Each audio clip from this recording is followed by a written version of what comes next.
선생님들께서 아직 상반기인데 벌써 회독을 고민하시는 걸 보니까 우리 선생님들 올해 고득점으로 합격하실 것 같습니다. 아직은 사실 회독까지는 고민하시기엔 좀 이른 시기란 생각이 들기도 하는데요. 아직 내용이 이해도 안 된 상태에서 회독을 하시려고 하니까 고민도 많으시고 진행이 잘 안 되실 거예요. 그런데 공부는 순차적으로 쌓아가시는 거라고 생각을 합니다. 그래서 지금은 수업을 듣고 복습을 하실 때 그러면 제가 이론서에 기출됐던 내용들을 밑줄을 표시해 놨고 언제 출제가 되지 연도 표시도 해놨습니다. 그러면 그런 영역들에 초점을 맞추시고요. 그리고 전체를 문장으로 암기하시고 문장으로 인출하시려고 하면 당연히 되지 않을 거예요. 그러면 거기서 키워드를 표시하셔야 되는데 키워드는 또 키워드 찾기 좀 힘들어 하시는 선생님들이 계셔서 제가 새글씨로 표시를 해놨습니다. 그래서 새글씨를 중심으로 해서 이해를 해보시고요. 그리고 그 다음에 읽으실 때는 새글씨를 보고 새글씨를 이제 보시면서 그거를 잠깐씩 덮고 제목을 보면 떠올려 보시는 거, 이런 식으로 보시는 거예요. 그래서 제가 되게 직관적인 예로 많이 드리는 게 우리 간호학을 전공한 사람들한테 고혈압의 정의를 말씀해 주세요 라고 해서 말을 못 하시는 분은 없거든요. 그런데 고혈압에 대한 정의를 말씀해 보시라고 하면 생각보다는 좀 장황해져요. 그래서 뭐 자심실에서 수축을 했을 때 대동맥 벽에서 받는 압력이 그래서 압력이 뭐 140mm 이상이어야 하고 뭐 이런 식으로 좀 장황해지거든요. 근데 저희 시험의 채점은 수축기 혈압 140mmHg 또는 이완기 혈압 90mmHg라고 해서 수축기 혈압 또는 이완기 혈압, 이거에 대한 기준이 들어가면 정답으로 인정이 되거든요. 근데 이론서를 보다 보면 뭐 자심실이 수축할 때 대동맥벽에서 받게 되는 거고, 그래서 이해를 돕고자 하는 표현들이 생각보다 많습니다. 근데 그걸 전체를 가지고 회독을 하고 그걸 인출하시려고 하면 시간이 길어질 수밖에 없고요. 답이 장황해질 수밖에 없습니다.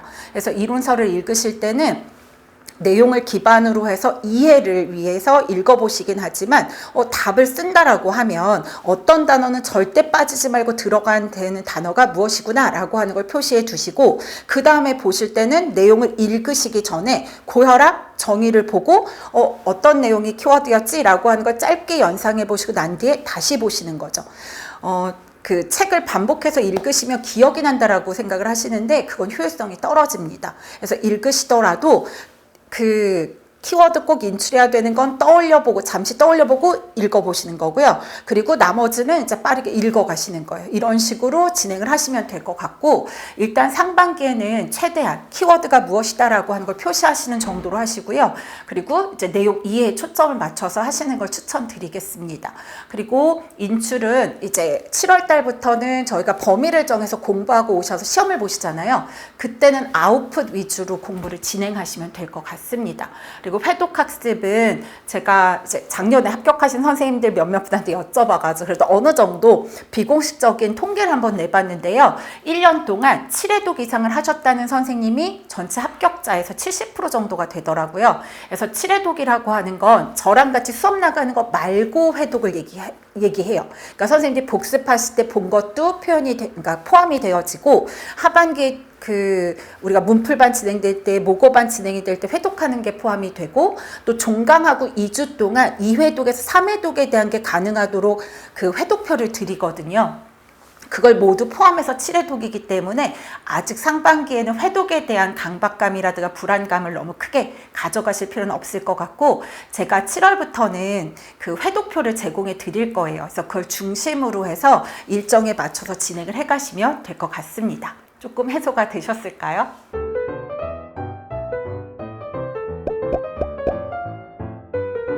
네, 이번에는 복습에 대해서 고민들이 많으신 것 같아서 복습에 대한 말씀을 좀 드릴 건데요. 제가 예습보다는 복습을 훨씬 더 강조를 드리고 있습니다. 그래서 복습을 꼼꼼하게 하시면 짧은 시간에 효율적인 학습을 하실 수가 있고, 공부 시간이 짧더라도 합격을 이뤄낼 수 있다고 생각을 하거든요. 일단 매 시간, 그러니까 매일매일 수업을 듣고 우리 복습하는 걸 먼저 말씀을 드리면요. 제가 개강할 때 말씀을 드리기도 했었어요. 기본 이론반에서. 수업을 듣고 나서 그러니까 바로 그 즉시 하게 되시는 거는 앞에 기출 문제들이 있잖아요. 그러면 그 문제들을 통해서 문제 지문 안에 포함이 된 것들, 문제에서 묻고 있는 개념들을 이론서에 너무 진하지 않은 형광펜 또는 색펜 가지고, 그래서 너무 진하면 눈이 아프거든요. 그래서 그걸 가지고 표시를 하시는 거예요. 그렇게 해서 오늘 내가 복습해야 되는 내용 처음부터 끝까지를 하는 거예요. 그러면 간단하지만 아주 좀 짧은 시간이지만 그래도 오늘 진도 나간 거에 대해서 처음부터 끝까지를 한 번은 돌리시게 되거든요. 근데 그게 뭐 읽은 것도 아니고 뭐 복습을 꼼꼼히 해서 하시는 건 아니지만 수업을 듣고 나서 그날 당일날, 그래서 수업에 대한 내용을 그냥 빠르게 한번 정리를 해보시는 거예요. 그렇게 형광펜칠 하는 걸로. 그리고 난 다음에는 그 다음에 이제 그 읽으시면서 수업을 듣고 또 형광펜 칠해진 내용을 중심으로 해서 이해 기반으로 한번 읽어보시는 거죠. 그래서 그렇게 이해 기반으로 읽어보시고 난 다음에는 제가 복습 노트를 올해 출간을 했거든요. 근데 복습 노트를 출간한 큰 목적이 뭐였냐면 선생님들이 객관식 위주로 공부를 하시다 보니까 복습을 할 때도 그냥 개념 이해 차원에서 좀 그러니까 두루뭉술하게 공부를 하시더라고요. 근데 저희 시험이 딱 서답형이에요. 그러니까 서술형하고 단답으로만 답을 해야 되는 문제들이 출제가 되거든요. 그러면 그러니까 단답이라고 하는 거 키워드가 반드시 들어가서 그러니까 짧게 어구라든가 단어로 답을 하는 문제들이고, 서술형이라고 하면 한두 문장으로 해서 키워드를 포함해서 설명이 되어져야 하는 거예요. 그래서 제가 복습 노트를 어떻게 했냐면 이론서에 있는 내용인데 기출 기반이거나 또 인접한 시험, 그래서 주로 간서 국가시험에서 나왔던 내용들을 그 개념 정리학습 해가지고 개정학습해서 이제 네이밍을 해놨는데 그건 가로 넣기를 해놨어요. 그래서 서답형을 준비하는 거, 그러니까 서답형에서 단답형을 준비하는 거. 그래서 키워드를 이제 문장을 이론서를 읽었고 또 선생님이 형광펜을 칠하고 그걸 중심으로 보셨다라고 하면 키워드를 좀 인지하셨을 거예요. 그러면 그걸 개정학습을 보면서 정리를 해보는 거죠. 개념 정리를 하는 거예요. 그래서 키워드에 대한 정리를 하면서 내가 제대로 했는지라고 하는 걸 공부하시는 거고요. 그리고 개념 인출학습해서 제가 개인학습이라고 해놨는데 그건 서술형을 준비하는 거거든요. 그래서 이론서의 내용 중에서 그래도 이해를 기반으로 한두 줄로 설명할 수 있도록 학습하는 게 필요한 개념들은 개념 인출을 해두었습니다. 근데 복습 노트를 지금 직강 선생님들 같은 경우에는 수업하고 그 다음 수업날 오면은 그 전 시간에 수업했던 내용에 대한 거를 그 복습 노트 해오신 걸 확인하고 도장 찍어드리는 걸 하거든요.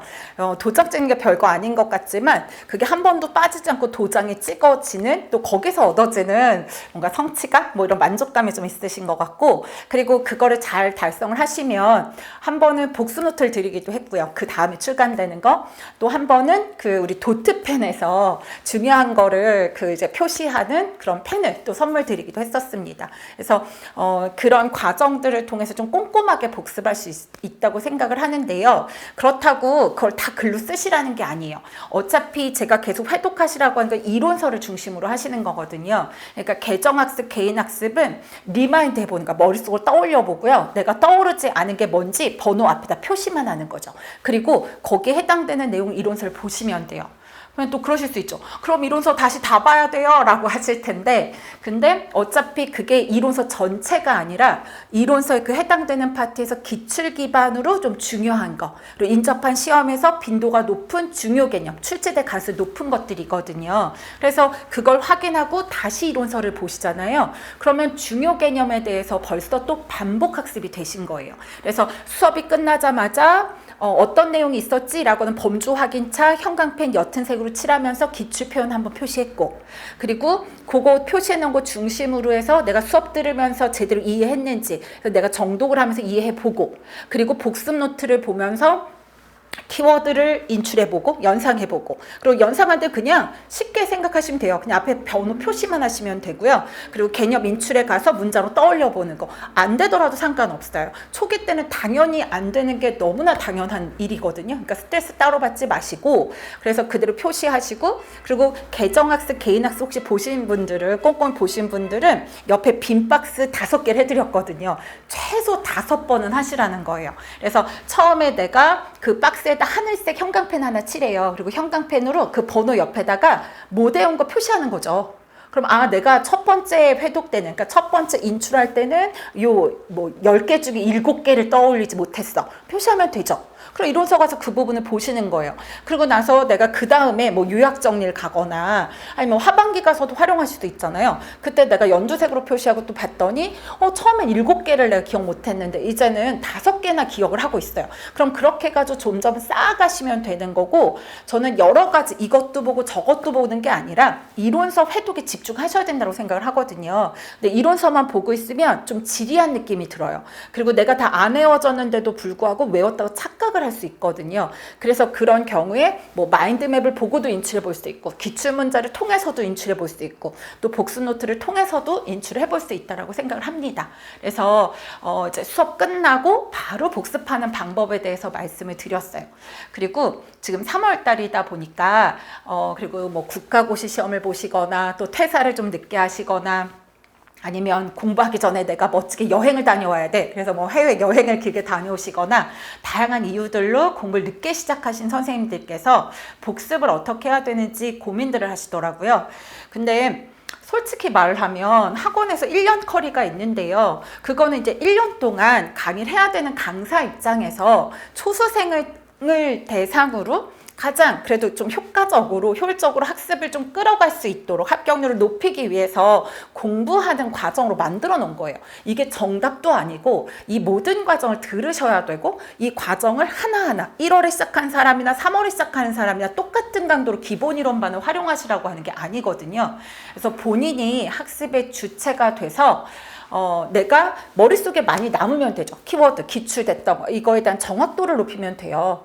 그래서 그 합격수기 보시면 7월에 시작한 초수가 합격하기도 하고, 그리고 뭐 4월이랑 3월에 시작한 그러니까 초수생이 합격한 경우는 너무나 많아요. 그렇게 해서 수석, 차석을 이루는 경우들도 꽤 있거든요. 근데 그거는 학원 커리를 내가 1월부터 못했는데 라고 하는 불안감이 있으셨다라고 하면 절대로 이뤄낼 수 있는 결과가 아니었다고 생각을 합니다. 그래서 선생님들께서는 생각해 보시면 우린 다 전문가잖아요. 간호학을 4년씩 다 공부하셨고, 물론 그 이상 공부하신 선생님들도 많으시죠. 그리고 또 임상에서 일을 하신 또 그 전문가이기도 하고요. 그래서 실제 경험도 가지고 있는 전문가라는 거예요. 그러니까 처음에 간호학과에 입학한 그 어린 고등학교를 막 벗어난 학생처럼 불안해하실 필요가 전혀 없다고 하는 거고, 자신을 믿으세요. 자신을 믿고, 그리고 과정을 활용을 하실 때 제 생각에는 4월 달에 시작한 요약 정리를 메인으로 따라가는데 내가 3월에 시작해가지고 그래도 뭔가를 하고 싶어. 앞에 기본 이론만을 아예 안 들었던 건 불안할 것 같아 라고 하신다면 학부 다닐 때 나는 성인간호가 어려웠어, 난 아동간호가 어려웠어, 뭐 정신간호, 그래서 과목들을 보면 본인이 유독 좀 어려워했거나 정리가 안 됐던 과목이 있으실 거예요. 그러면 우선은요, 그 과목을 먼저 들으세요. 기본 이론반을 굳이 학교 보건 지역사회부터 순서대로 가지 않으셔도 돼요. 근데 지금 중요한 건 공부 습관 잡는 거. 그래서 공부 루틴을 만드는 게 무엇보다 중요하고요. 그리고 4월 달에 시작하는데 4월에 개강 날로부터 유이 땅 하고 달린다고 해서 전력 질주할 수 있는 게 아니거든요. 그래서 그 전에 워밍업이라고 생각을 하시고 체력을 만든다 생각하시고 공부 습관을 기르셨으면 좋겠고요. 그리고 그거는 내가 학부 때 좀 취약했던 거, 하지만 저희 시험은 되게 비슷비슷한 비중으로 나오거든요. 그래서 그걸 한번 골라서 해보시는 거예요. 그 수업을 들으시고, 그리고 서답형이라고 했는데 그거에 맞춰서 내가 복습이라고 하는 걸 전개할 수 있을지, 그리고 강의 듣고 얼마나 소화할 수 있는지, 그리고 강의가 어떤 식으로 진행이 되는지, 그리고 저희가 형성평가도 매주 보고 있고 학습밴드에 이제 공부 인출을 도울 수 있는 마인맵으로 올려서 하고 있거든요. 그래서 그걸 한번 해보는 거예요. 그래서 자신의 루틴을 만드시고요. 그리고 4월에 시작이 되면 요약 정리, 기출 분석반을 시작을 하세요.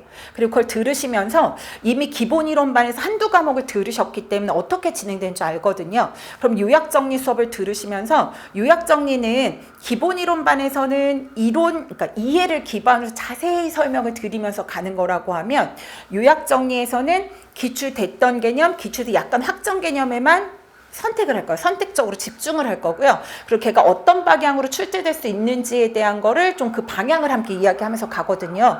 근데 간호학을 하신, 그래서 그걸 전공한 우리 전문가들은 알 수 있어요. 그래서 이게 무슨 얘기를 하는구나 아는데 그러니까 그 졸업한 지 오래되셨다던가, 아니면 뭐 학교에 따라서 이제 너무 객관식 위주로 공부를 돌리는 학교를 다니셨다든가 하면 거기 그 요약 정리 들으면서 좀 이해가 좀 덜 되거나 하는 과목은 선택적으로 기본 이론반의 그 과목을 들으시면 되는 거예요.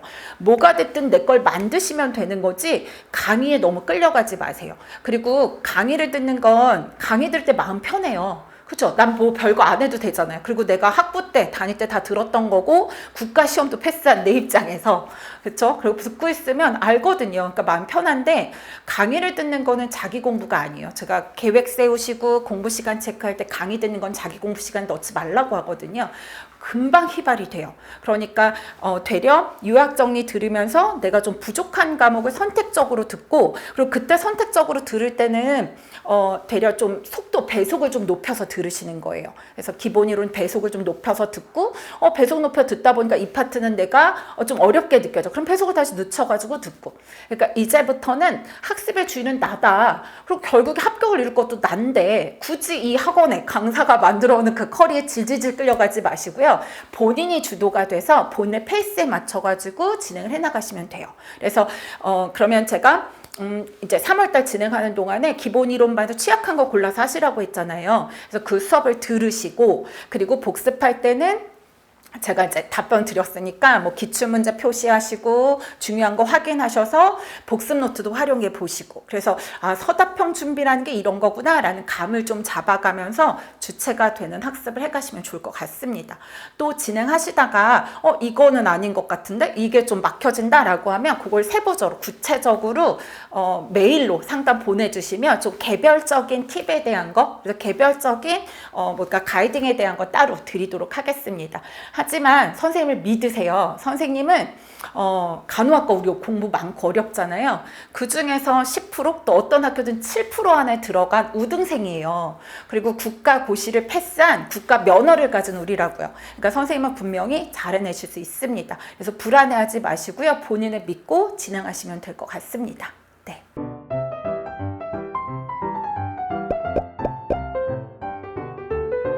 선생님들께서 합격 수기를 보거나 합격자들한테 얘기를 들으면서 가장 많이 들은 단어 중에 한 가지가 또 단거나. 이번에는 단거나에 대해서 말씀을 드릴 건데요. 선생님들께서 이 공부를 할까 말까 고민하시면서 합격 사례를 들어보시거나 합격 수기를 읽어보거나 하면서 많이 반복해 듣게 되는 단어 중에 회독학습, 단거나, 뭐 선택과 집중 이런 단어들을 많이 들어보셨을 거예요. 그 중에 뭔가 무게로 생각하면 단거나라고 하는 것도 뭔가 정리집을 만들어야 하는 건데 라는 생각이 들어서 좀 무거운 주제라고 생각이 들어서 그에 대해서 말씀을 드려볼 건데요. 단거나는 어쨌든 내가 하반기에 계속 회독해서 반복해서 봐야 될 자료집. 그러니까 제가 흔히 무기를 만든다. 나의 무기를 만들어서 시험장, 전쟁터에 들어가는 거다. 이렇게 말씀을 드리는데요. 그 무기는 최대 이론서를 활용하시는 걸 추천드려요. 저희 시험이 92년도부터 복원이 되어 있어요. 그래서 25년도까지 하면 34개년이거든요. 기출 기반의 개념만 모아놨어도 모으고 추려 이론서 4권이거든요. 그래서 보면 거의 600페이지가 넘어가는 책 2권, 그리고 400페이지가 좀 넘는 책 2권, 그러니까 거의 2000페이지가 넘는 굉장히 많은 분량입니다. 근데 이거를 활용하시라고 하는 이유가요. 새롭게 선생님이 단권화를 구성하신다고 하면 너무 오랫동안 걸려요. 그러니까 어떤 비유를 들 수 있냐면 선생님이 11월 달에 전쟁터에 나갈 거예요. 근데 칼을 만드는데 이제 광산에 들어가서 철을 캐겠다는 거예요. 철을 캐가지고 철을 녹여가지고 그때 뭔가 칼을 만들고 무기를 만드신다고 하는데 그 시간에 차라리 남이 만들어둔 칼을 가져다가 내 손에 쥐어져서 적당한 무게로 만드시고요. 그리고 적당한 내가 가까이 서서 공격하는 게 유리한 사람인지 내 팔 길이 이런 거 생각하셔서 유리한 무기를 만드시는 게 유리하다는 생각이 듭니다. 그래서 일단 강사가 만들어 놓은, 그래도 무기라고 형태라고 만들어 놓은 거잖아요. 그거를 본인이 보기 좋은 형태로 만드시는 거예요. 그래서 합격 수기를 읽어보시면 저희 선생님들 같은 경우에 정말 10명 중에 9명이라고 하는 비율보다는 더 많은 것 같아요. 그러니까 100명 중에 98명은 그 이론서를 단권화로 그냥 활용을 합니다. 그래서 본인이 작성하면 가장 좋은 거 누구든 알죠. 그런데 너무 무겁고 많아요, 내용이. 그러니까 이걸 이걸 새롭게 정리한다라고 하면 절대로 단기간에 합격을 이뤄내실 수 없거든요. 그러면 이제 강사가 만들어 놓은 이론서를 보면서 내가 본인이 정리한 것처럼 그냥 한눈에 보기 좋게 정리를 하는 거예요. 그리고 중요 표시도 내가 정한 기호로, 그리고 기출 표시도 내가 정한 표시로 다시금해서 한눈에 잘 보여지게 하는 거죠. 물론 제가 최대한 시간을 세이브해 드리려고 기출 표현 그러니까 밑줄 쳐놨고, 그리고 연도 표시 다 해놨고, 키워드에 대한 거 색글씨로 넣어놓고 하긴 했어요. 하지만 이거는 제가 해놓은 거예요. 그러니까 선생님들이 선생님 손에 쥐어봤는데 좀 뭉툭한 것 같아. 그럼 손잡이를 본인 손에 맞춰가지고 그 수정을 하셔야 되잖아요. 근데 그게 선생님들 밑줄 치고 그리고 이 문장이 이해가 안 돼요. 그러면 간략하게 화살표 같은 걸로 정리한 문장으로 만들어 놓으실 수도 있고요. 그리고 질병 같은 경우에 증상을 보는데 잘 외워지지 않는다. 그러면 그림 같은 걸로 표현해 놓으실 수도 있고, 또 뭐 이 두 가지 개념이 내가 헷갈린다. 그럼 표로 구성해서 비교해 놓으셔도 되고, 이게 결국 단권화라는 생각이 들거든요. 그리고 단권화는 제가 되도록이면 상반기 6월 말까지 한 80% 이상이 완성되도록 구성하시라고 하는데요. 그게 1~3월 기본 이론반을 들으실 때는 기출 표시해 놓고 키워드가 뭔지 표시해 두고, 그리고 들으면 수업을 듣다가 문장으로 되어 있는 건 잘 안 들렸는데 그 뭔가 그림으로 설명해 주거나 뭔가 설명을 해줬는데 그거를 내가 표나 그림으로 구성을 하는 게 이해에 도움이 될 것 같아. 그럼 이제 그걸 넣어놓는 거예요. 그리고 또 선생님들 하시다 이해가 안 되면 전공서 찾아보거나 할 수도 있잖아요. 그런 표현들로 대체해 놓으셔도 돼요. 저희 시험이 출제위원은 최근 3개년 이내에 전공서를 기출서로 써야 된다는 전제는 붙어 있지만 유사답안은 우리 전공서면 돼요. 딱 3년 안으로 한정하고 있지 않기 때문에 선생님이 가지고 있는 전공서의 표현이 나한테 좀 더 쉽게 느껴지면 그 학부 때 보셨던 책의 표현으로 바꿔놓으셔도 됩니다. 이렇게 추가 가감을 하거나 뭔가 수정을 하거나 이런 식으로 이제 해가지고 내가 이렇게 넘기는데 크게 걸리는 게 없이, 특히나 기출 중심으로 되어 있는 내용들은 내 눈에 잘 들어와야 돼요. 그리고 빠르게 본다라고 할 때 그게 이제 눈에 잘 들어올 수 있도록 정리가 되어 있어야 하는 거죠. 그래서 1~3월에 일단 가장 그러니까 초기 해야 되는 것들이 일단은 이론서에 있는 표현 이해하고, 그리고 기출에 대한 게 한눈에 들어올수록 표시가 되어 있고, 키워드에 대한 거 이런 것들 보이도록 해놔야 되고요.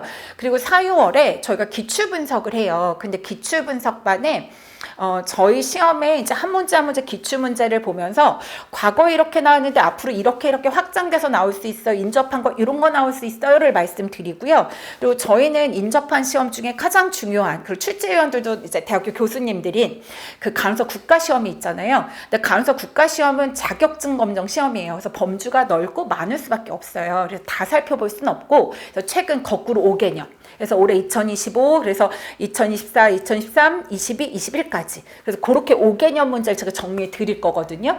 그러면 이 문제들을 같이 보면서 제가 그 중에 이렇게 5개년 동안 이렇게 중복되는 주제를 나올 확률이 높습니다 라고 하고, 사실 그것까지 이론서에 들어있어요. 근데 저희 이론서를 그 1~3월에 할 때는 우리 기출 기반으로만 해놓으셨잖아요. 근데 4~6월 달에는 제가 기출 분석을 하면서 이게 이렇게 더 나올 수 있습니다 라고 말씀을 드리면, 그런 부분들까지 확장해서 이제 국시 기반이라든가 아니면 제가 이렇게 이게 어떤 방향으로 좀 그 확장될 수 있다라는 거 얘기 드리면 그런 것들을 좀 더 추가해 놓는 거죠. 그리고 그때는 이제 A급이다 B급이다 이래서 좀 나눠지시는 게, 제가 저희 시험에 나온 건 무조건 A급이라고 했어요. 근데 최근 5개년에 보잖아요. 그러면 채점 기준이 분명한 문제들만 나오고 있어요. 응답의 자유도가 높은 건 아예 출제가 되고 있지 않거든요. 그러면 기출이면 그냥 다 A급이에요.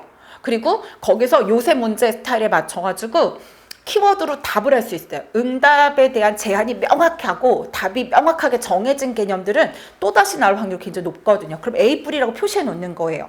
그리고 조금 전에 제가 국시에서 나왔던 거, 국시 빈출로 나온다라고 하면 B급이에요. 우리 시험에 나온 건 아니지만 인접한 시험에서 나오는 건 B급이죠. 근데 B급 문제도 보면 국시가 객관식이다 보니까 응답의 자유도가 높은데 거기에 있는 그 이제 답지들에서 그 내용을 넓게 포함해서 나오는 것도 있고, 그리고 객관식인데 좀 제한해서 묻는 문제들도 있거든요. 그러면 거기에 B뿔 이렇게 표시하면 돼요. 근데 이거는 아직까지 제가 상반기 하는데 이건 좀 자신 없어요 하면 비워둬도 돼요. 그러니까 비워두고 나중에 쓰시면 되고요. 결국에 한 권의 책을 가지고 넘겼을 때 그냥 색깔을 보면서 이건 기출된 거네. 이건 A뿔. 이거는 반드시 외우고 이 단어로 인출되어야 하는 거야.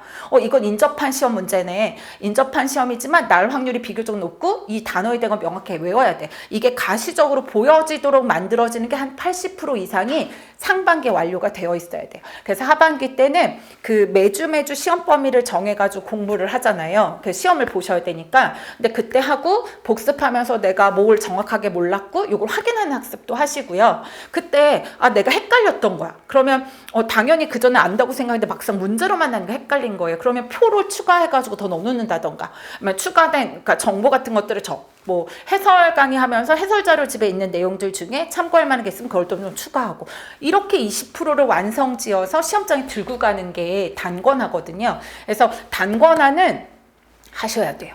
객관식이면 그냥 이론서 반복해서 보셔도 되지만 저희 시험이 서답형이어서 단권화는 꼭 하셔야 되는 게 맞습니다. 근데 100명 중에 한두 명은요, 본인이 그래도 굳이 작성하시는 분이 있어요. 그래서 제가 반드시 100% 이론서만 써야 됩니다는 아니에요. 근데 나는 죽어도 내가 작성한 게 아니면 눈에 안 들어와요 라고 하면 하셔도 돼요. 근데 그거는 시간은 오래 걸릴 거니까 그거 감안하시고 각오하고 시작하셔야 되고요. 그리고 대부분의 선생님들께서는 이론서를 본인이 정리한 거 못지않게 잘 이해되고 한눈에 보이도록 정리하시잖아요. 그러면 하반기에 큰 무기가 되어져요. 그러니까 작년에도 그렇고 재작년도 그렇고 서울에서 1등부터 4등까지 저희 선생님들이 다 하셨거든요. 근데 그 선생님들께서도 별도로 단권을 하신 선생님 없으셨고요. 다 이론서를 통한 단권을 했습니다. 그리고 단권화는 하반기에 빠르게 보셔야 되니까 거기 인덱스 붙이는 것도 많이들 하세요. 인덱스가 과목별로도 나누지만 그 옆에 뭐 학교 보건이면 학교 보건의 학교 간호가정 이렇게 해서 영역별, 챕터별로 구성을 하고요. 그래서 그거는 가로로 붙이고, 이 세로 쪽에는 출제될 가능성 높은 거, 그리고 꼭 반드시 이 틀대로 그 단어로만 완벽하게 외워야 되는 개념들 있잖아요. 그럼 세로 축에다가, 그러니까 세로에다가 그 라벨링을 좀 더 붙여두죠. 그러면 이거는 내가 똑같은 시간이 주어졌을 때 보면서 효율적으로, 그래서 마인드맵이나 목차 보고 떠올려 보고 내가 외워지지 않은 것들 중에서 중요한 것들, 그래서 중요한 것들 놓친 것들을 꼼꼼히 외우시고 빨리빨리 찾아서 보실 수 있거든요. 그래서 인덱스 작업하는 것도 단권화에 추가해서 같이 하시면 될 것 같습니다. 그래서 단권화에 대한 거는 이 정도로 말씀드리도록 하겠습니다.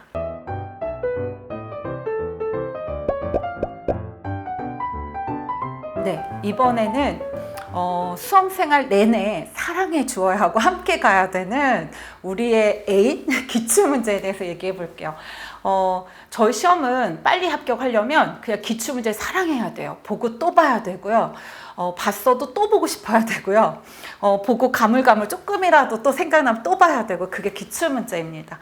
그래서 제가 왜 이렇게 얘기했냐면, 저희 시험이, 그러니까 국가시험이 대부분 그래요. 그래서 순위고사를 볼 거고 범주가 되게 넓잖아요. 근데 수험생활 동안 효율적으로 학습을 하셔야 되는 거니까, 그러면 기출 분석을 통해서 이제 기출 영역에 대한 거 확인해야 돼요. 공부할 범위 확인해야 되고요. 또 기출 문제 통해서 어떤 식으로 묻고 있지? 그럼 내 공부를 하더라도 어떤 식으로 암기를 해야 되고 어떤 식으로 정리를 해가야 되지? 라고 하는 공부 방향이 잡혀지거든요. 그래서 어떤 의미에서든 기출은 너무나 소중한 거고 우리한테 합격으로 이끌어줄 나의 단짝이라고 생각하시고 계속 반복하셔야 되는데요.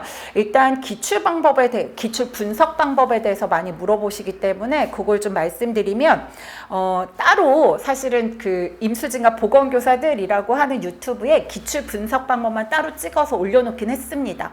그걸 활용해서 다시 보셔도 좋고요. 여기서 간단하게 말씀을 드리면, 기출 분석을 할 땐 저는 세 파트로, 그러니까 세 번으로 차원을 나눠서 하시라고 말씀을 드리거든요.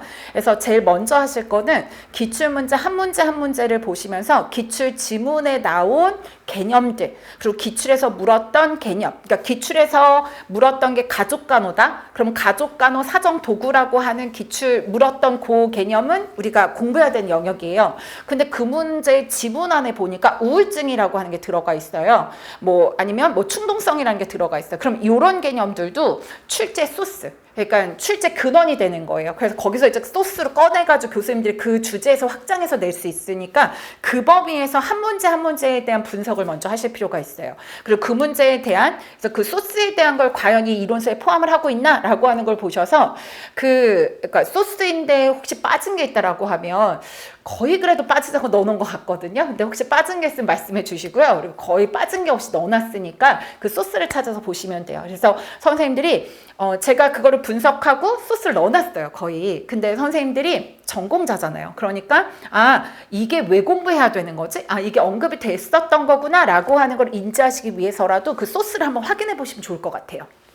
그리고 그 다음에 그러니까 그렇게 해가지고 한 문제 한 문제 분석하는 거, 소스를 찾아내는 거예요. 그리고 두 번째로 제가 분석을 하시라고 이제 추천드리는 방법이 이론서 보면, 이론서도 그렇고 기출문제집도 그렇고 그 기습 노트라고 우리 복습 노트에도 그렇고 다 영역별로 마이맵, 그러니까 기출 분석표하고 마이맵이 들어가져 있거든요. 근데 그 기출 분석표나 마이맵을 보시면 그러니까 출제가 된 내용, 그러니까 빈출로 많이 나온 개념들에 대한 건 그러니까 연도 표시가 옆에 다 나와 있어서 어떤 게 가장 많이 나왔었는지가 이제 보실 수가 있어요. 그래서 좀 직관적이고 간단해서 제가 가족간호를 들어가지고 말씀을 드리면, 가족간호, 그러니까 지역사회에서 가족간호 파트예요. 거기서 쭉 나온 걸 보시면 가장 많이 나왔던 개념이 가족사정도구라고 하는 내용이 가장 많이 나왔었어요. 그러면 가족사정도구는 또 출제가 될 확률이 높잖아요. 그럼 어떻게 출제가 되고 있고 어떻게 준비해야 되는지에 대한 걸 분석을 하셔야 돼요. 그럼 그때는 가족사정도구는 타깃 1순위가 됐어요. 그러면 가족사정도구를 들어가서 문제를 하나하나 보면 가족사정도구는 명칭 주고 정의 쓰게 하는 문제들이 나왔었어요. 또 어떤 경우에는 정의 주고 명칭 쓰게 했어요. 그러면 명칭 주고 정의 쓰게 하거나 정의 주고 명칭 쓰게 하거나 이거 다 대응 가능해야 돼요. 그리고 그 다음에는 그런 것도 나왔어요. 객관식 보기로 해서 명칭이랑 정의랑 연계해가지고 설명하면서 오류 있는 걸 찾아내는 거였어요. 명칭 정이 중요한 거네. 그래서 그 맥락 계속 보는 거예요. 그랬다가 그림을 줬어요. 그래서 가계도에 대한 그림을 주고 외부 체계도에 대한 그림을 주고, 그래서 그림을 주고 이거에 대한 명칭을 쓰게 했거나 아니면 그림을 주고 그 명칭 쓰고 정의 쓰게 했어요. 여기서 늘어난 거 뭐예요? 그림 하나를 더 볼 수 있으면 돼요. 그리고 또 그 다음에 보니까 그 그림에 나타난 정보 해석까지. 그럼 사정도구 해석까지예요. 그래서 쭉 여러 번이 출제가 됐는데 보니까 이게 다예요. 그러니까 출제가 됐던 거의 10번 가까이 나왔는데 사실은 물었던 건 정의, 그리고 명칭, 그림, 그래서 그 보고 뭔지 명칭 쓸 수 있어야 되고, 그리고 그 그림을 해석할 수 있으면 되거든요. 그러면 이 영역별로 해석, 그 분석을 했을 때는 우선순위를 정하고, 그리고 거기서 정해진 이런 그 영역별로 1순위에 해당되는 건 이 시험 준비를 하는 학생으로서 절대로 틀리면 안 되는 내용이에요. 그럼 그건 표시해 두시고 회독을 할 때마다 다른 건 좀 간과하고 읽고 눈에 바르지 가더라도 회독하실 때 반드시 리마인드 해보고 그거에 대한 거 확인한 다음에 추가적인 보충을 해서 암기하고 해야 되는 건 가족사정 도구인 거죠. 그래서 처음에는 그러니까 명칭을 가리고 옆에 정의 보면서 이론서 보면서 명칭을 막 떠올려 봐요. 그렇게 해서 2, 3회독을 해가지고 떠올려 보시고 나면 명칭은 이제 좀 그렇게 어렵지 않게 떠오를 거예요. 그러면 이번에는 그게 좀 자연스러워지고 나면 이제 정의를 가려요. 정의를 가리고 명칭 보고 정의를 떠올려 봐요. 근데 정의가 문장이잖아요. 어려울 거예요. 근데 그랬을 때 정의를 가리기 전에 정의에 꼭 들어가야 되는 단어들을 그러니까 이렇게 동그라미 치는 거예요. 그러면 처음에는 가리고 명칭을 보고 꼭 들어가야 되는 단어만 떠올려 보는 거예요. 그렇게 한 2, 3번 떠올리면 그 다음에는 이제 문장으로 연계해서 떠올려 볼 수 있어요. 이것까지 됐잖아요. 그러면 우리가 출제됐던 그림을 두고 밑에 이제 다 가려요. 설명을. 이론서 볼 때. 이게 뭐였지? 명칭이? 그리고 정의를 한번 얘기해보고. 그리고 그게 되잖아요. 그럼 기출됐던 그 그림에 대한 걸 해석을 해보는 거예요. 그래서 이런 식으로 해서 어떤 식으로 나오든지 간에 내가 가족사정도구는 실점하지 않을 거야. 저희 시험이 영역이 넓다 보니까 해마다 좀 더 마이너하게 넓혀가지고 나오는 개념들이 있거든요. 근데 그걸 맞추겠다고 공부 영역을 넓히면 합격이 멀어져요. 그러니까 합격은 하겠지만 합격까지 시간이 많이 연장이 되거든요. 근데 꼭 나올 법한 거. 그래서 과거에 정말 나왔고 누구든 실수하지 않고 합격생으로서 꼭 맞아야 되는데 실점하지 않으면 합격은 빨라집니다. 합격 시간이. 그래서 그 영역별 분석을 통해서는 그걸 하셔야 되고요. 제가 이제 그것까지 됐다. 그럼 이제 세 번째로 보실 때는 2025년도 그러니까 가장 최근에 보셨던 기출문제부터 그러면 이거는 아예 교육과정 평가한 거라서 추격할 필요도 없어요. 그냥 전공 A 1번 해놓고 이거는 무슨 과목이었는지 지역사회 과목이었구나. 지역사회 과목에서 뭐 국제보건이 나왔고 이거 정책을 물었구나. 뭐 2번 아동간호에서 질병을 물었고 약물이 나왔구나. 이런 식으로 써보는 거예요. 그거를 한 3개년에서 5개년을 하시잖아요. 그렇게 하고 난 다음에 여기서 지역사회간호학만 모으는 거예요. 학교보건만 모으고 아동만 모으고. 그러면 그걸 가지고 모으면 최근에 어떤 패턴으로 묶고 있는지 이제 묻는 패턴이 보여져요. 그러면 내가 학교보건이나 지역사회는 그 법에 근거해가지고 공부해야 되고, 정책 근거해가지고 명칭 알아야 되고, 그리고 이론 근거, 그래서 이론가가 말한 명칭, 그리고 이거를 적용할 수 있으면 되는구나 라고 해서 과목별로 요새 어떤 식으로 묻네? 라고 하는 패턴이 읽히는 거예요. 근데 이 모든 거는 강사가 해요. 근데 강사가 하고 제가 이거 A뿔이에요, 이거 B뿔이에요, 이건 이렇게 외우세요 라고 하잖아요. 그럼 선생님 내용도 외워야 되는데 그것도 외우고 있어요. 그러니까 뭔가 부하량이 커지거든요. 근데 전공자기 때문에 선생님이 기출 분석을 한번 해보시면 그냥 공부가 능동적으로 돼요. 그러니까 메타인지를 가지고 이거는 그냥 명칭만 알면 되는 거잖아, 이건 이해하면 되는 거잖아 라고 해서 그 감이 잡혀져요. 그러면 공부를 하는 동안 내가 주인이 됐기 때문에 막 공부를 하다 졸립거나 아니면 공부를 하는데 이거 이렇게 한다고 붙는 거 맞아? 그러니까 막 확신이 없어지잖아요. 불안해지잖아요. 수험생이니까. 근데 그때 스스로를 설득할 수 있어요. 그래, 시험이 이렇게 나오고 내가 이거에 맞춰 공부하고 있잖아. 그러면 결국 나는 꼭 합격을 이뤄낼 수 있을 거야. 이런 생각을 이제 확신이 들게 되시는 거죠. 그래서 기출 분석은 정말 무엇보다 중요하다는 말씀 드릴 수가 있고요. 그리고 또 그 기출과 관련해서 기출문제집을 회독을 하실 계획이 있으신 선생님이 있으신가 봐요. 근데 기출문제는 회독하는 게 아니에요. 그러니까 기출문제는 상반기까지는, 그러니까 제가 조금 전에 말씀드렸던 것처럼 분석이 돼서 내가 어떻게 공부해야지 라고, 어느 영역까지 공부해야지 라고 하는 게 잡히기 전까지는 분석을 하는 거예요. 푸는 게 아니에요. 근데 처음에 그거 잘 안 되실 거예요. 기출문제 보다 보면 답 고민해. 그리고 이거 이론세 어디 있더라, 이거 답이 뭐더라 라고 하는데 그렇게 해서 분석이 안 돼요. 그러니까 냉정하리만큼 이걸 분석해야 돼요. 거기 나온 개념들 중에서 혹시 소스가 돼서 확장할 거 뭐가 있지 라고 하는 거 표시하세요. 뭐 형광펜 갖고 하든지. 근데 생각보다 하나에 집중하면 재밌어요. 그러니까 이게 막 답을 생각해야지, 분석해야지, 그럼 기출 보면 머리 아프거든요. 근데 내가 처음 할 때는 소스만 찾을 거야. 두 번째 할 때는 기출 영역표 놓고 그래서 거기서 1순위만 정해놓고 이게 어떻게 물었지? 이 개념을 어떻게 대응해서 내가 절대로 실점하지 않지? 라고 하는 생각 가지고 분석해 보시면 그게 재밌거든요. 그래서 어떻게 확장될 수 있겠는데 이게 보여져요. 그러니까 상반기 때는, 그래서 그 공부 방향을 좀 잡기 전까지는 무조건 그 분석을 하시는 게 맞고요. 그리고 하반기에 가면, 그러니까 여기서 하반기라고 하는 건 분석이 됐고 이론 공부를 어느 정도 했어요. 그래서 이제는 요거 이론서를 회독하면서 자기 공부를 하고 있는 중이죠. 그러면 기출문제는 인출도구가 될 수 있죠. 그럼 그 기출문제 답을 떠올려 볼 수도 있고요. 또 기출문제 각각의 소스가 있었잖아요. 그래서 뭐 가족간호지만 우울이 있었다. 그럼 우울에 대한 그 증상에 대한 걸 떠올려 보고 사정도구로 쓸 수 있다고 하는 거예요. 그래서 기출은 몇 회독이 아니에요. 정말 사랑해줘야 되는 존재야. 합격에 이르기까지 같이 손잡고 끌어안고 어깨동무하고 가야 되는 존재거든요. 그래서 걔랑 같이 가면서 그러니까 물어보는 거죠. 그러니까 물론 내 머릿속에 답을 해야겠지만 이거 어떻게 나올 것 같아? 이거 어느 정도 공부해야 될 것 같아? 걔한테 물어봐야 돼요. 그래서 자꾸 여기저기 막 불안한 마음에 이 강사 자료도 보고 저 강사 자료도 보고 막 책도 찾아서 이것저것 정리해서 막 넣으려고 하면 수험생은 불안한 마음이기 때문에 자꾸 넓히면 범주가 넓어지고요. 두꺼워져요. 그러면 이건 절대로 회독을 하고 책에는 있어도 내가 시험장 가서 내 머릿속 꺼내서 쓸 수 없거든요. 그러니까 효율적인 학습을 하기 위해서라도 기출하고 기출문제한테 자꾸 물어보고요. 그럴 때 물어보고 답은 선생님이 찾으세요. 그래서 거기서 답 찾아가지고 공부하는 방향 정해서 가시면 될 것 같습니다. 그리고 기출을 이렇게 분석하시고 하면은 이걸 뭔가 어디에 담아놔야 될 것 같아요 라고 하실 텐데요. 일단 1, 3월에는 그 한 문제 한 문제 보시는 개념에 대한 거를 그냥 이론서에 표시하는 정도로 하고요. 그리고 4, 6월에 들어가서 기출 분석하잖아요. 얘가 어떻게 확장될 수 있다라고 하면 그때 그 영역 찾아 들어가서 써놓으시면 돼요. 그리고 그 뒤에 내가 공부하다가 이거 뭔가 직관적으로 이렇게 확장될 것 같아 라고 하는 그런 뭔가 느낌이 올 때가 있어요. 조상이 뭐 이렇게 좋은 일을 많이 하셨거나 아니면 선생님 기도를 열심히 하셨거나 하면 그런 계시가 올 때가 있거든요. 그럼 그것도 믿고 써놓으세요. 본인도 전공자기 때문에 그 직관이라는 거 무시할 수 없거든요. 그러면 그때 이론서에 그 파트에 가가지고 써놓으시면 되고요.